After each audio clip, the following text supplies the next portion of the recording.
pregunta para ampliar la mirada. Diálogos entre disciplinas para descubrir el mundo. Con vos que estás ahí, en tu casa, en las aulas, con los y las docentes. Nuevas formas de conocer, otros modos de aprender. Seguimos educando.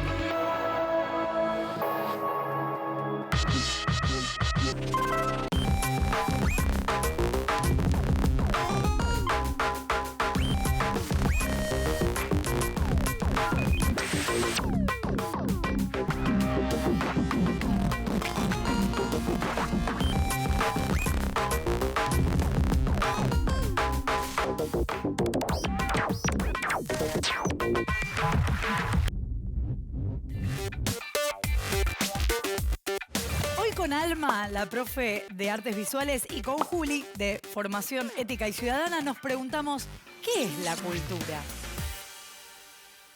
La cultura es un conjunto de saberes, creencias y pautas de conducta de un grupo social.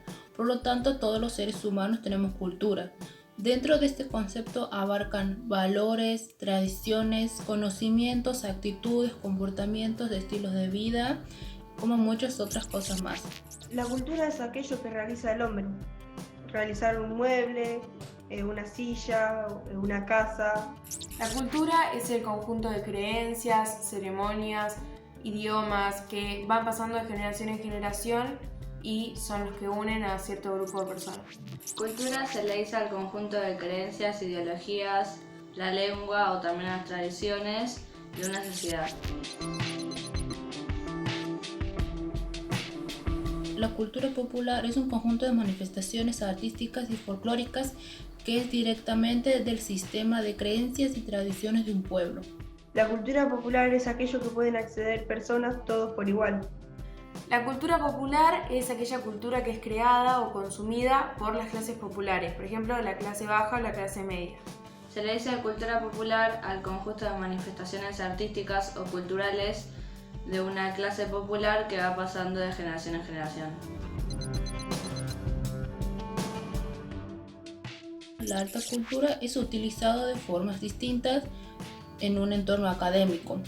Es más común el uso de valoraciones de ciertos productos artísticos y culturales, por ejemplo, obras de arte, obras literarias y obras de música. La alta cultura es aquella que pocas personas pueden acceder y se ven como un escalón más arriba dentro de la misma sociedad. Y la alta cultura es lo contrario a la cultura popular, ya que es la cultura consumida por la clase alta o los de élite. Alta cultura se le dice una serie de modales o actitudes, aunque también se le utiliza para hablar de temas artísticos.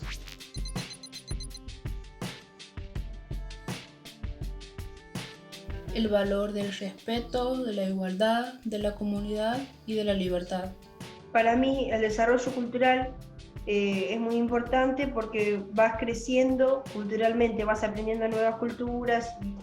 Para mí, si apostamos a una cultura, esto hace que el pueblo al que pertenece esa cultura crezca y se pueda enriquecer. El desarrollo cultural es muy valioso para el crecimiento de las personas.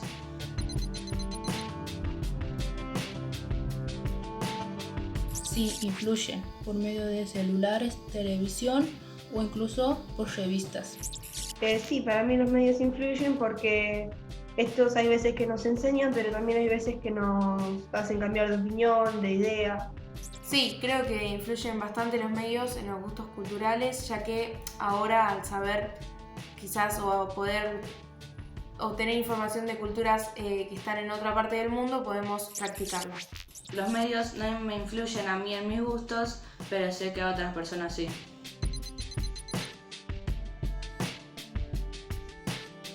No tengo relación con otras personas que contengan otras culturas. Sí, conozco gente de otros lugares que tienen otras culturas, intercambiamos, ellos nos cuentan sus culturas, contamos las nuestras, las comidas que comen ellos. Sí, tengo relación con personas de otras culturas y lo que intercambiamos son quizás ceremonias o maneras de celebrar fechas festivas.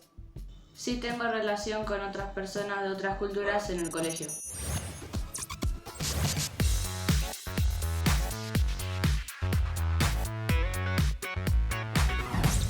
capítulo vamos a preguntarnos ¿qué es la cultura? Como lo pueden imaginar, no es tarea sencilla. La cultura es un término muy amplio y además un concepto que fue cambiando a través de la historia, de las sociedades y justamente a través de cada cultura. Desde el punto de vista de la ciudadanía, vamos a plantearnos diversos interrogantes, como por ejemplo, ¿la cultura se transforma? Si es así, ¿de qué modo lo hace? ¿Existen identidades culturales? ¿Puede la cultura decirnos quiénes somos? Estos y más interrogantes vamos a desarrollar a lo largo del programa hoy. También vamos a abrir otra gran pregunta. Para que exista una cultura, ¿tiene que haber una sociedad? La sociedad puede definirse como el conjunto de personas que conviven bajo reglas comunes. Ese sistema de relaciones es el que nos permite conectarnos y generar lazos con otras personas. ¿Podríamos vivir aisladas o aislados sin relacionarnos? Claramente la idea de cultura está íntimamente relacionada con las sociedades, sus reglas, sus hábitos, sus costumbres. Recién comienza el programa y ya vimos que hay diversos enfoques desde los que se puede abordar el concepto de cultura. Uno que solemos escuchar es que la cultura se opone a la naturaleza. Si bien esta definición ha sido cuestionada, nos puede ayudar a delimitar algunas de las características de aquello que llamamos cultura en nuestra sociedad. Por ejemplo, decimos que las sociedades simbolizan el mundo en el que viven y actúan para transformarlo, al tiempo que se transforman a sí mismas. No hay ser humano sin cultura. Así es, y a través de esas construcciones simbólicas, de esos saberes, de esos valores, es que se establecen los diálogos entre culturas, porque además cada grupo, cada pueblo, cada región tiene construcciones simbólicas diversas, ¿no? A veces, en esos diálogos surgen algunos conflictos. Hay un concepto que viene de la antropología, el etnocentrismo. Esta idea nos advierte que algunas veces, cuando pensamos en otra cultura, lo hacemos poniendo como parámetro a la nuestra, a la que le concedemos naturalmente un mayor valor que a la ajena. ¿Es posible juzgar otras culturas a partir de la propia? En la vida cotidiana es común ver a veces a personas que perciben otras culturas como raras, como extrañas. Claro, una mirada centrada en uno mismo nos impide comprender otras personas y nos lleva a compararnos valorativamente, muchas veces a través del prejuicio. Esto precisamente nos dificulta establecer espacios de diálogo y de enriquecimiento mutuo con ese otro o con esa otra. ¿Será posible tomar distancia? Quiero decir, ¿podemos no ver desde nuestra propia cultura, desde nuestros propios parámetros? Claro, estamos hablando del relativismo cultural, que busca justamente relativizar nuestros parámetros culturales propios para ponernos en el lugar del otro al tratar de entender su cultura. ¿Cuáles son las limitantes que pueden surgir? Y en primer lugar, no todo es relativo. Las prácticas culturales deben ser respetuosas con los derechos humanos. Y además de eso, la intención es válida, pero es muy difícil no ver a través de nuestros propios ojos. Y por último, para dar paso a este amplio recorrido que vamos a hacer, planteo la siguiente pregunta. ¿Cuándo la humanidad comienza a producir cultura? Algunos autores sostienen que ese pasaje comenzó junto a la utilización de herramientas para conseguir alimentos, a la domesticación de plantas y animales. Otros sostienen que el paso de la naturaleza a la cultura está dado por la prohibición del incesto que marca un límite al estado de naturaleza. Hoy vamos a indagar sobre qué es la cultura. Empecemos con su enfoque histórico en relación a los derechos humanos. Los derechos humanos son producto de un largo proceso histórico de luchas sociales y políticas y de la confluencia de varias corrientes filosóficas. Una invención del mundo moderno. Los derechos sociales, económicos y culturales surgieron a mediados del siglo XIX, aunque en el marco normativo recién se consolidan en el siglo XX. Su surgimiento está asociado a la lucha de las y los trabajadores por modificar sus condiciones de vida materiales y reivindicar sus necesidades. Derecho al trabajo, a la salud, a la educación y a la vivienda. Todos estos derechos implican un Estado responsable para satisfacer las necesidades básicas y materiales de las y los ciudadanos. Desde Formación Ética y Ciudadana entendemos que ir a la escuela nos permite producir y acceder a bienes culturales y trabajar en un sentido reflexivo y crítico. Según el abogado constitucionalista argentino Eduardo Barcesat, los derechos humanos no son simples enunciados de normativas adoptadas por los estados, se deben cumplir las condiciones sociales para que se puedan ejercer estos derechos. Esta idea sobre los derechos humanos se opone a aquella que los considera como expresión del simple interés individual. Hace algunas décadas se viene gestando un nuevo paradigma de la cultura que la sitúa como fundamental desde una perspectiva de los derechos humanos. El derecho a la cultura ha sido refrendado como tal, tanto a nivel nacional como regional e internacional. Desde el punto de vista jurídico, los derechos culturales como derechos humanos fueron reconocidos y proclamados en la Declaración Universal de los Derechos Humanos. El artículo 27 estipula que toda persona tiene derecho a tomar parte libremente en la vida cultural de la comunidad. Toda persona tiene derecho a la protección de los intereses morales y materiales que le correspondan por razón de las producciones científicas, literarias o artísticas de que sea autora. En 1976 fue aprobada por la UNESCO la recomendación de la participación y la contribución del pueblo en la vida cultural. Allí se destaca que la cultura no se limita al acceso a las obras de arte y a las humanidades, sino que es a la vez adquisición de conocimientos, exigencia de un modo de vida, necesidad de comunicación. El derecho a la cultura surge en el marco de su doble dimensión, la de acceder y gozar, y la de tomar parte, crear y contribuir. Pero cuando se afirma que la cultura es un derecho humano, ¿a qué cultura se están refiriendo? ¿Es lo mismo hablar del derecho a la cultura y los derechos culturales? El derecho a la cultura significa la igualdad de derecho de acceso de los individuos al patrimonio material acumulado de la humanidad. Luego, una segunda concepción es como creatividad o como el proceso de creación artística y científica. En cada sociedad hay determinados individuos que crean cultura o que interpretan o ejecutan obras culturales. Desde este punto de vista, el derecho a la cultura significa el derecho de ciertas personas a crear libremente sus obras culturales. Otra vinculación directa del hacer cultural y los derechos humanos es el que menciona el sociólogo y antropólogo y defensor de los derechos humanos Rodolfo Stavenhagen.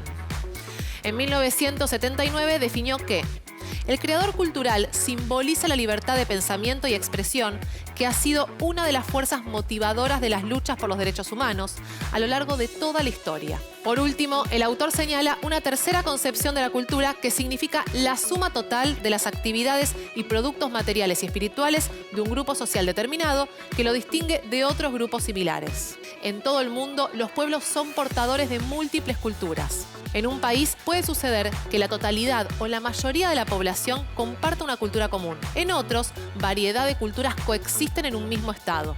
No se trata de comprender a la cultura como una cosa independiente del espacio social donde los sujetos se relacionan, sino en relación a su contexto e historia. Las costumbres y las tradiciones son elementos intrínsecos de todas las culturas y se reinventan continuamente para adaptarse a las nuevas circunstancias históricas. El teórico de la comunicación hispano-colombiano Jesús Martín Barbero pensó la cultura como la gran mediadora para mejorar las condiciones de vida de las personas. Los medios más liberadores de la conducta humana, aquellos capaces de despertar conciencia y capacidad crítica, están contenidos en la educación como vía del conocimiento y en la cultura como base de la creatividad e interacción de ese nuevo individuo con el resto de la sociedad. Propulsa así un estado emancipatorio y de libertad. La cultura es inherente a lo humano y es incuestionable su reconocimiento como derecho. Además, tiene el valor de poder instalar otros derechos.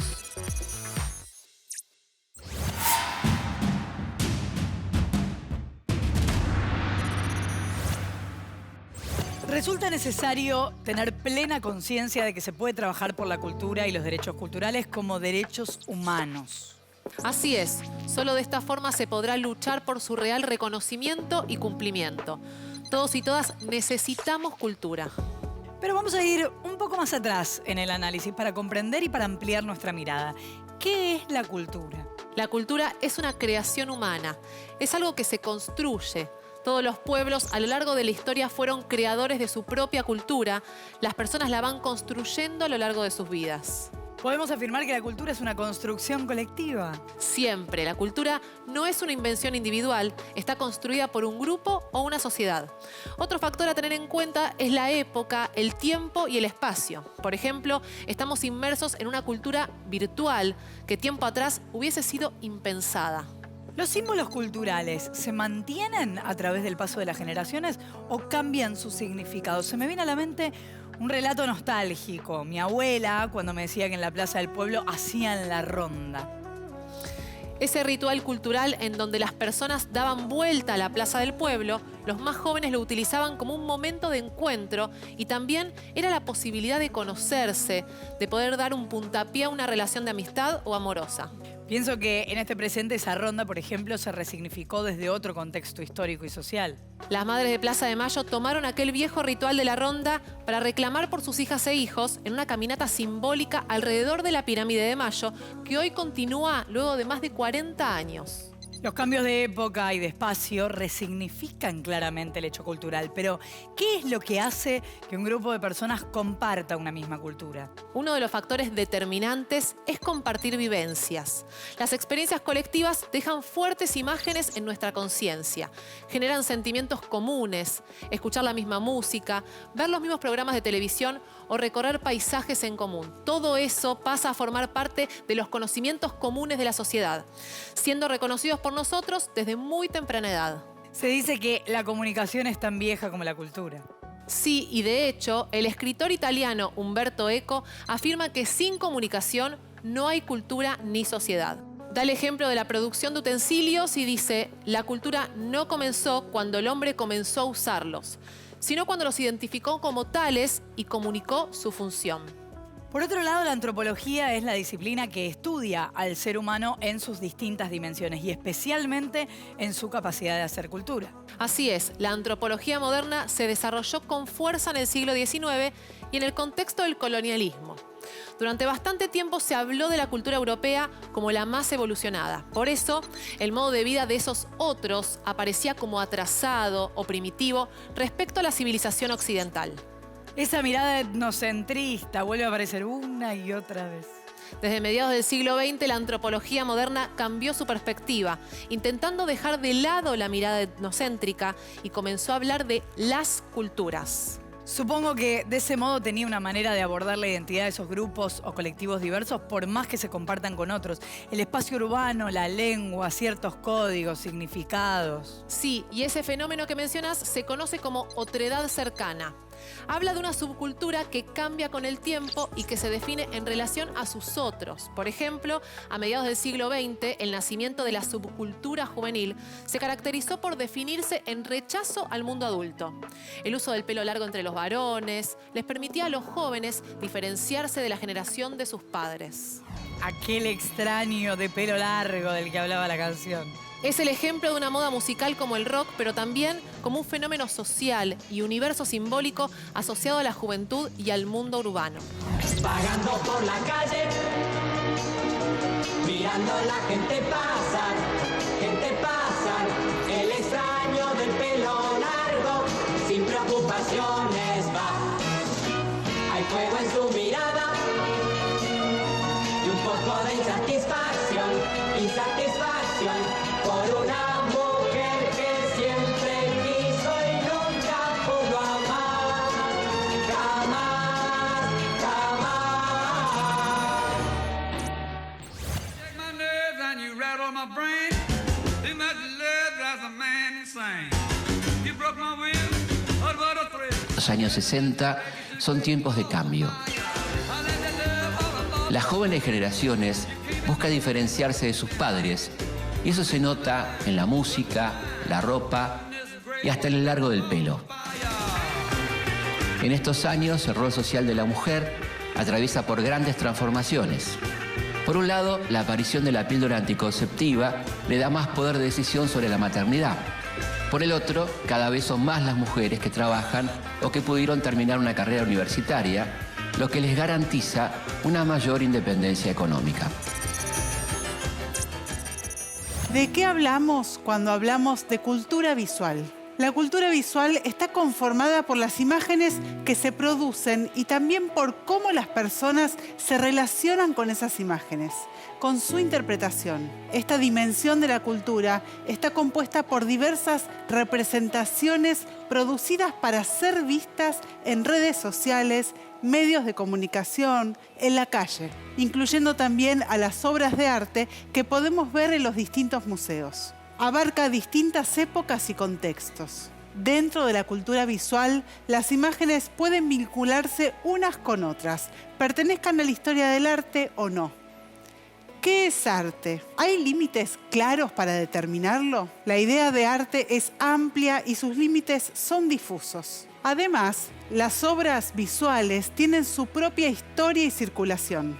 Por ejemplo, el retrato de Frida en el museo, en un meme, en una remera, un tatuaje, parodiada. Los espacios suelen contener sus propios universos visuales, su propia cultura visual. ¿Qué objetos, artefactos y formas les parece que componen la cultura visual de la escuela? Pizarrones, patios, tizas, bancos ordenados en filas, láminas en las paredes, reglamentos, formas de movernos, de hablar, de comportarnos y vestirnos. En la gran mayoría de las materias escolares se trabaja con imágenes. Mapas, gráficos, fotos, cuadernos, dibujos, pósters y muchos materiales variados. ¿Se puede decir que hay una cultura visual hegemónica? En el estudio de la cultura visual es importante prestar atención a cómo se muestran la etnia, la clase social, el sexo y el género de las personas. Llamamos interseccionalidad al modo en que estas características sociales se interrelacionan. De este modo se podrá entender y observar de qué maneras estas características se organizan en lo que vemos a través de los medios de comunicación, en el arte o en la publicidad. ¿Quién determina ese modo de representación? Según el pensador italiano Antonio Gramsci, la hegemonía se refiere a la dominación y mantenimiento de poder que ejerce un grupo para la persuasión de otros grupos sometidos o minoritarios, imponiendo sus propios valores, creencias e ideologías a través fundamentalmente de la cultura. El fin es perpetuar un estado de homogeneidad en el pensamiento y en la acción, restringir las temáticas y lo que se produce culturalmente. También es importante decir que la cultura hegemónica se impone por la voluntad y el acuerdo general y no a través de la fuerza. Y que existen además movimientos contrahegemónicos que muchas veces se oponen a lo establecido. Los estudios visuales se ocupan de analizar cómo son pensadas esas imágenes que surgen del campo cultural. Por otro lado, podemos analizar cómo se relacionan las imágenes que vemos a diario con nuestro entendimiento del mundo. En la actualidad, las imágenes nos invaden constantemente. Nos llegan por redes sociales, las vemos en la calle, en las fotos que nos comparten. Esta información visual está presente todo el tiempo en nosotros y nosotras y opera en nuestro modo de ver la realidad. Ellas son Emilia Skate, un grupo de jóvenes bolivianas. En su práctica podemos ver de qué manera funcionan y se cuestionan las imágenes hegemónicas que tenemos sobre las mujeres de pueblos originarios, sus vestimentas, sus costumbres y hasta su forma de moverse por la ciudad. Ese entorno visual, ¿qué nos propone? ¿Pueden las imágenes ayudarnos a pensar diferente?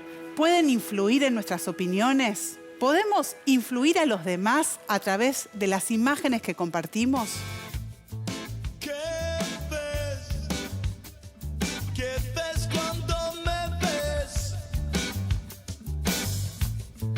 Cuando la mentira es la verdad.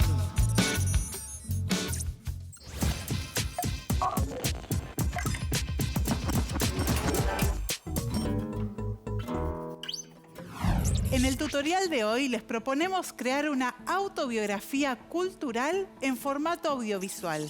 Reflexionamos sobre el vínculo entre cultura e identidad.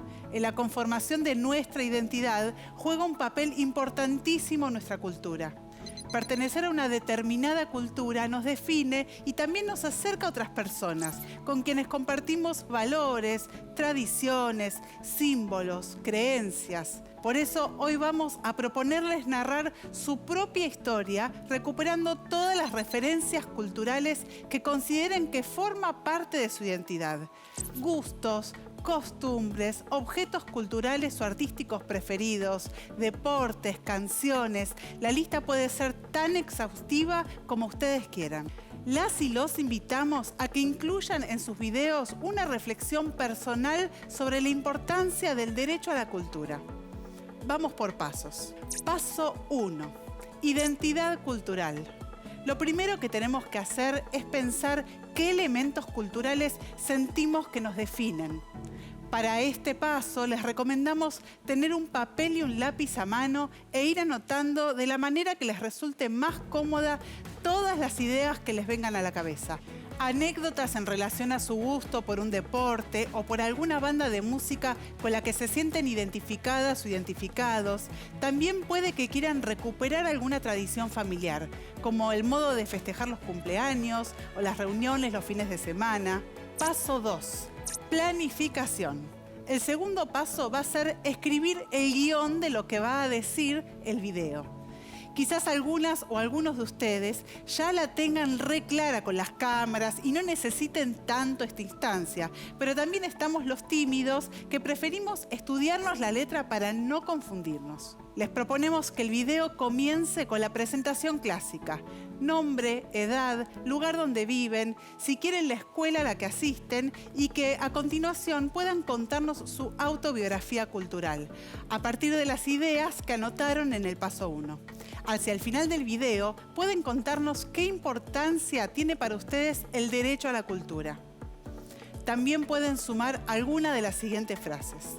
La cultura es nuestro derecho porque, la cultura la hacemos entre todas y todos, la cultura nos transforma a nosotros y también la transformamos. Todas y todos tenemos derecho a disfrutar y a producir cultura. Paso 3. La filmación. Llegó el momento de grabarse. Con un celu, una cámara o un grabador de audio, registren un video o un audio en el que cuenten su autobiografía cultural. Pueden leer el guión que escribieron, decirlo de memoria o improvisar, como se sientan más cómodos. Lo importante es que no se olviden de presentarse, de hablar al menos de un elemento cultural que sientan que las y los define y de contar por qué es importante que se garantice el derecho a la cultura. Paso número 4. La difusión. Si se animan a compartir el video o el audio con sus compañeras y compañeros y etiquetar a @seguimoseducando en las redes, podemos lograr que sus voces se escuchen a lo largo y a lo ancho de todo el país.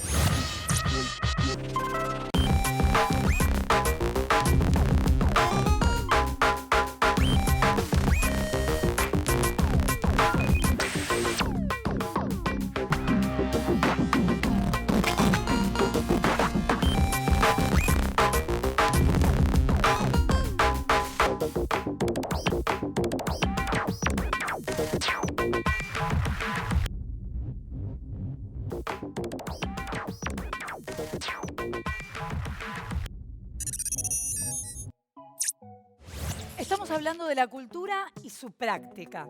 Es necesario abandonar la visión deficitaria en la que pensamos que unos grupos tienen cultura y otros no. Todo el mundo tiene cultura. Existe consenso en torno a la idea de que leer nos permite acceder a la cultura, desde perspectivas teóricas muy diferentes, incluso contrapuestas. El derecho a la lectura como parte fundamental de la educación. ¿Leer nos hace más cultos o cultas?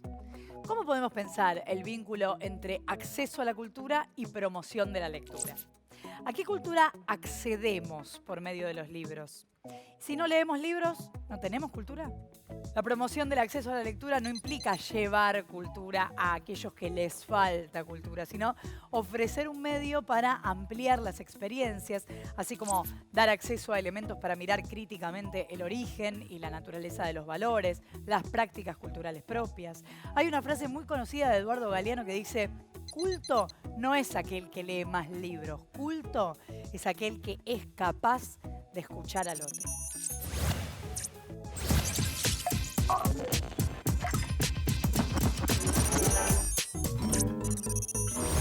No todas las personas tenemos derecho a participar de la cultura. Falso. Falso. Falso. Es falso. Falso.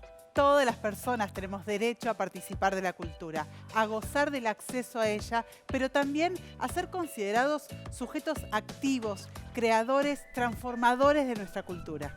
Las sociedades y culturas han desarrollado su cultura escrita. Es verdadero. Verdadero. Verdadero. Verdadero. Verdadero. Las sociedades y culturas han desarrollado un gran avance y desarrollo en la escritura. Muchos aspectos y ámbitos de la vida social, institucional, cultural, intersubjetiva, circulan por escrito, en textos diversos, en libros, en documentos, en diarios, entre otros. Paulo Freire dice, no se trata de leer por leer, sino de leer la palabra para leer el mundo. Es falso. Creo que verdadero. Verdadero. Verdadero.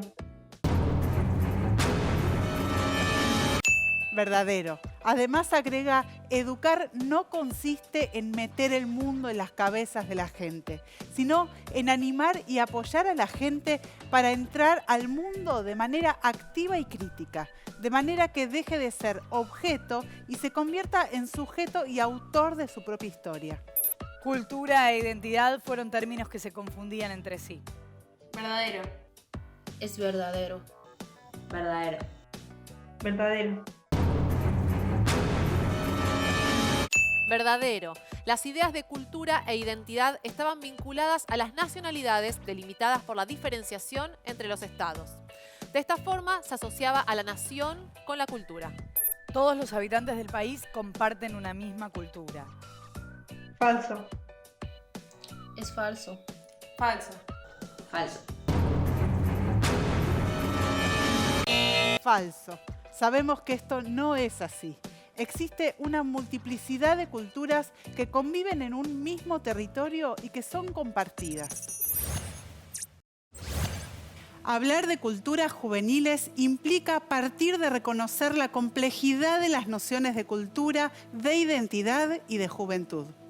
Lejos de ser categorías fijas, con un significado definido, se trata de construcciones sociales, modos de nombrar una realidad heterogénea y cambiante. La juventud es un conjunto social heterogéneo, dinámico y discontinuo en donde el vestuario, la música, las palabras y los objetos emblemáticos son una mediación para la construcción de las identidades. Definir la juventud en términos socioculturales implica no conformarse con las limitaciones biológicas como la de la edad. Hay muchas formas de ser joven, distintas juventudes atendiendo a la diferenciación social, al género y a la generación.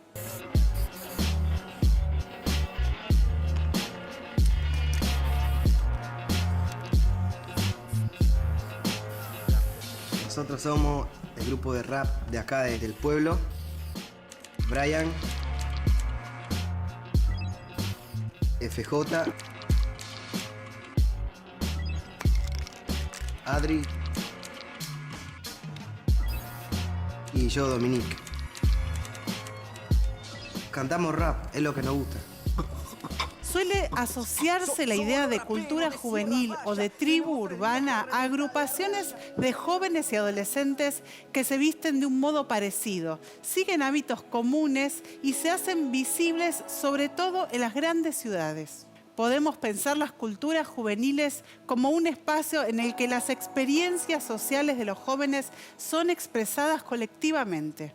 Muchos autores que estudiaron las características de las tribus urbanas sostienen que estas están compuestas por jóvenes que se mueven de acuerdo con las particularidades de la ideología de una subcultura que se origina y desarrolla en una ciudad.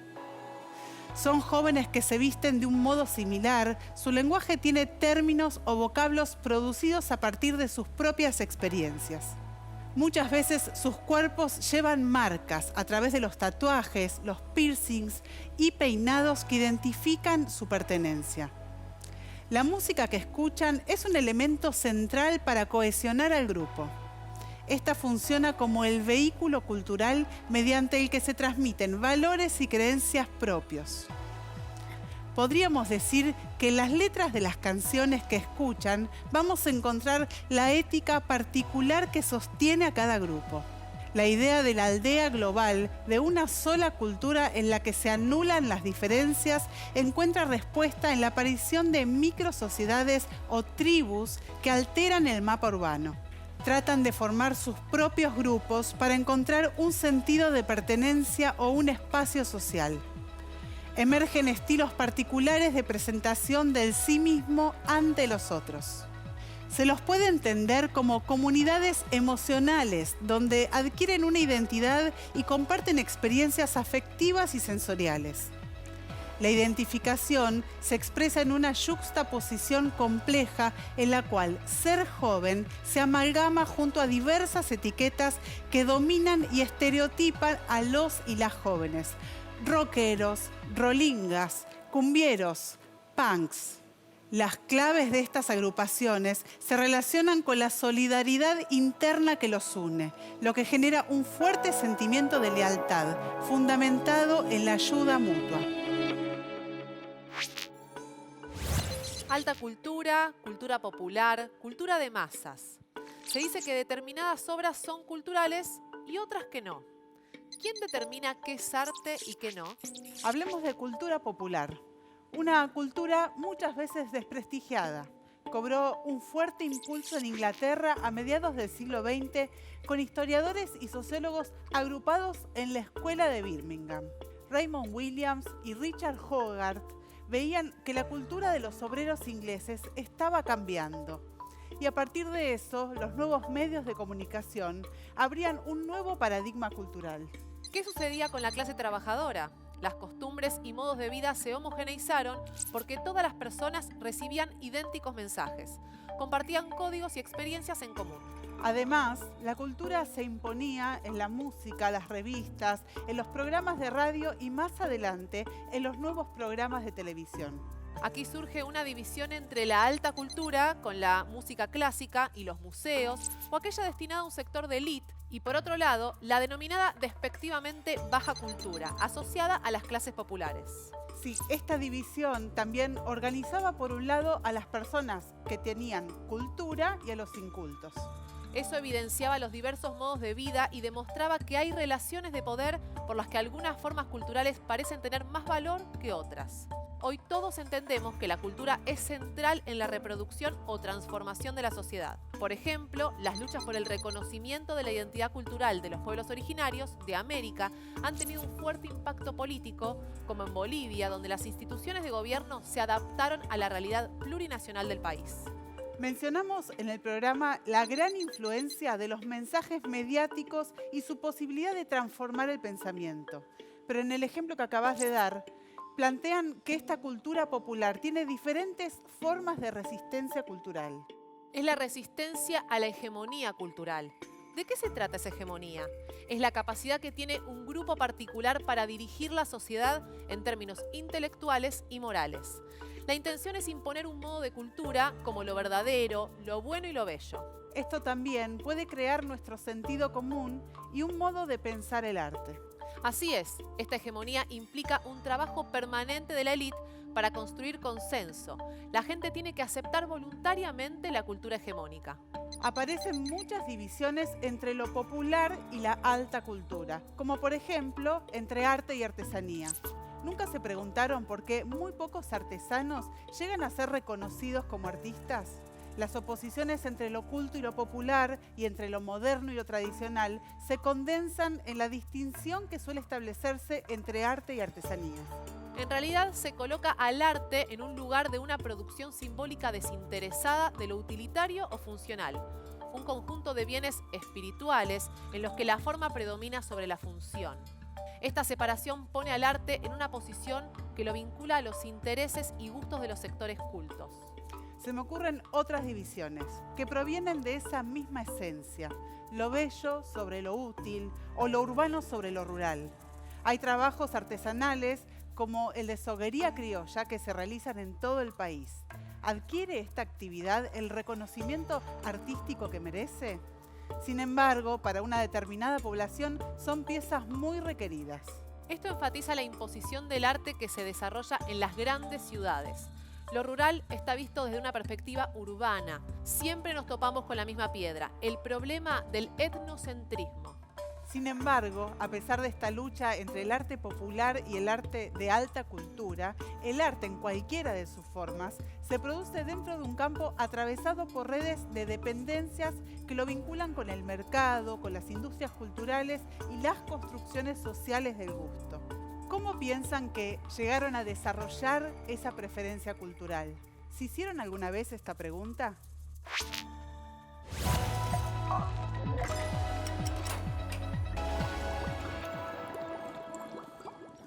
Hola, buenos días. Soy Ezequiel Briceño, acá para resolver todas las dudas que tengan sobre el arte de los chicos y chicas que nos están mirando.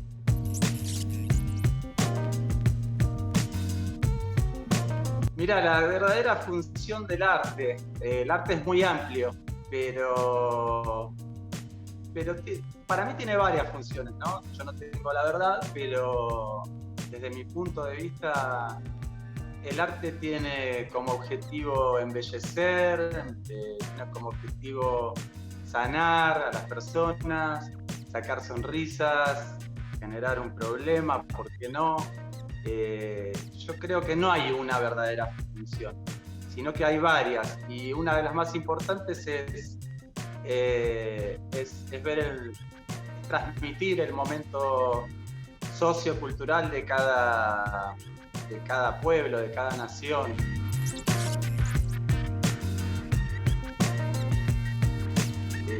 El artista no puede escapar. A ver, cuando uno se dedica al arte, hay veces que tenés un cliente, por supuesto, como cualquier trabajo, pero cuando uno es libre pintando y pinta para uno, es un poquito más egoísta, sí, que empieza a transmitir lo que pasa, lo que le pasa es lo que pasa. Por ejemplo, en este momento de pandemia, muchos artistas, y no es que quieren caer todos en lo mismo, pero muchos artistas pinta a los esenciales o se refiere un poco al encierro que estamos viviendo o a la libertad que queremos. Nunca creo que podemos escapar de lo que pasa en el pueblo en el momento en que estamos pintando.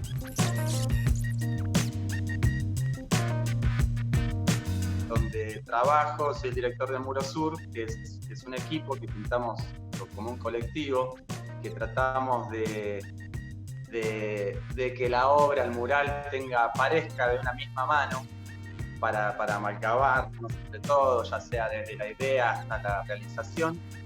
Pero también tengo mis momentos donde estoy más en atelier, donde pinto solo, donde un poquito es uno más egoísta, que pinta para uno o para otro, pero desde lo individual. Pero tengo las dos ramas, lo colectivo, que está buenísimo, y lo individual, que no hay que perderlo tampoco. Bueno, quiero agradecer el espacio de Seguimos Educando, que me han dado para explayar un poco lo que es el arte, lo que pienso que es el arte. Quiero mandarle un saludo grande a las chicas y chicos que están mirando este programa. Pueden mirar los trabajos que realizo, tanto individual como en equipo, en Muro Sur en Facebook, Muro Sur en Instagram, Muro Sur acá.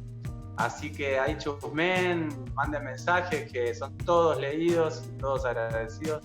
Y bueno, por más arte y para adelante, ¿no? Abrazo grande. La función de inclusión del arte. El ejemplo que vamos a ver a continuación nos ejemplifica de manera concreta la verdadera función del arte. Lo más trágico de la pobreza no es la falta de pan y de techo. Es el sentirse nadie. En la Venezuela nos faltaban niños pobres. En la Venezuela de 1980, la mayoría de los niños eran pobres, a pesar de que el país era la quinta potencia petrolera del planeta y que llovían los ingresos de divisas. Para los niños eso no significaba nada.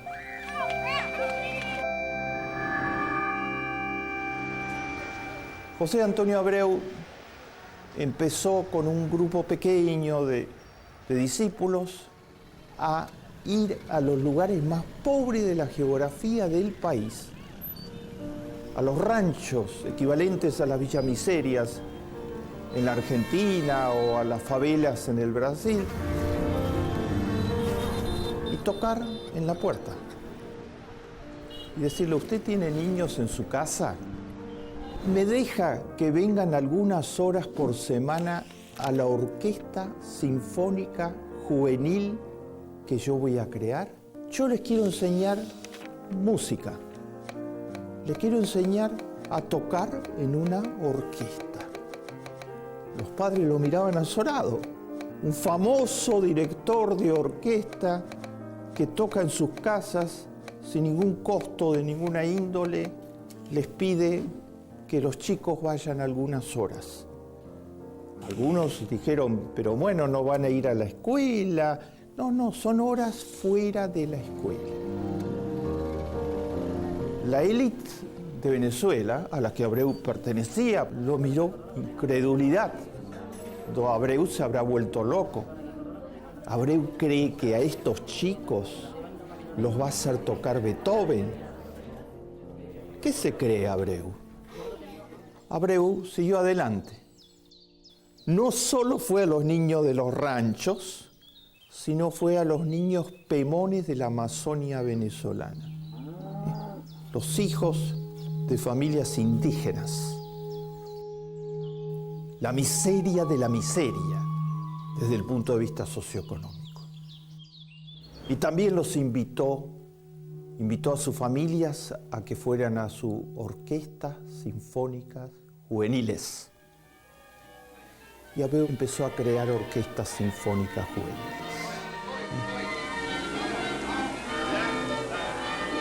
Que cada rincón del país debía participar de esta mística, de esta creación, de este entusiasmo.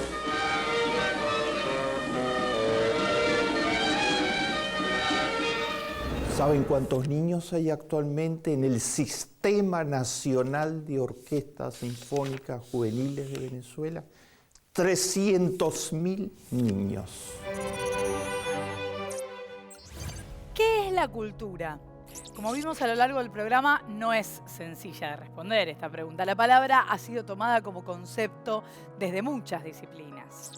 Lo que nos interesa destacar es que todas las personas participamos de la cultura por el hecho de formar parte de la sociedad.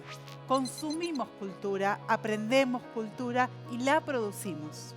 Destacamos el vínculo estrecho entre cultura e identidad, pensando la identidad en términos individuales o en términos sociales. La cultura es un espacio en constante cambio y transformación. Es por eso que reconocer la importancia del derecho a la cultura nos permite ampliar la mirada y construir una relación crítica y reflexiva con aquello que llamamos cultura. No existe sociedad sin cultura, así como tampoco existen culturas más legítimas que otras.